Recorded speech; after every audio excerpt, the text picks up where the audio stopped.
Ce qu'on ne dit pas. On nous parle des roses, rarement des épines, des promesses sous la lune, des regards qui illuminent. On raconte les débuts, les papillons, les frissons, mais moins les nuits de silence qui rongent une maison. J'ai connu les sourires qui font oublier la pluie, les bras qui te réparent quand le monde te détruit, les projets dessinés sur des feuilles et des rêves, et cette impression que rien ne pourra mettre une trêve. Mais l'amour c'est vivant, ça respire ou ça meurt, ça demande du temps, de l'écouter du cœur. Et parfois on s'éloigne sans même voir la distance, comme deux âmes perdues dans la même existence. L'amour c'est pas seulement dire je t'aime dans le vent, c'est se choisir encore malgré le temps qui passe lentement. C'est les rires, les combats, les tempêtes et les joies, c'est vouloir être ensemble quand la vie doute de toi. Et même si certains disent que ça n'a pas d'importance, quand les gestes disparaissent, le vide prend de l'avant. Car un couple a besoin de se sentir, de vibrer, d'être deux cœurs qui s'aiment et qui osent encore s'aimer.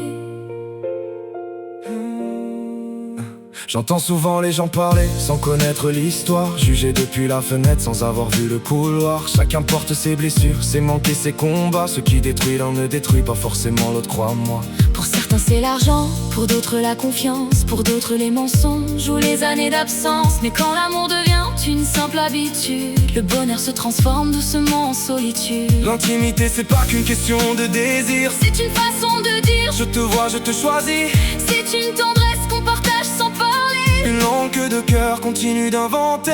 L'amour c'est pas seulement des je t'aime dans le vent, c'est se choisir encore malgré le temps qui passe lentement.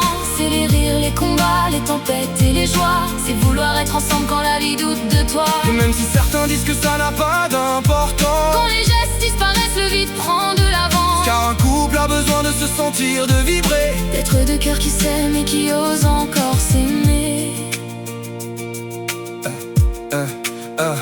Je ne cherche pas à convaincre ceux qui pensent autrement, je parle juste de ce que j'ai compris avec le temps. L'amour demande des mots mais aussi des attentions, des regards, des caresses, des vraies connexions. Quand tout est réuni c'est un refuge dans la guerre, une lumière qui te guide quand tout devient désert. Et malgré les blessures que la vie peut laisser, je continue de croire qu'on peut encore aimer. Parce qu'au milieu des ruines naissent parfois les plus belles fleurs, les plus belles histoires viennent souvent après les pleurs. Et si mon cœur est marqué par les batailles d'hier, il bat encore plus fort quand l'amour devient sincère. Les joies, les blessures, les départs, les retours, au fond on apprend tous à aimer un peu chaque jour. Et peu importe ce qu'on dira de mon histoire, je sais qu'un amour vivant mérite qu'on garde l'espoir. Qu'on garde l'espoir.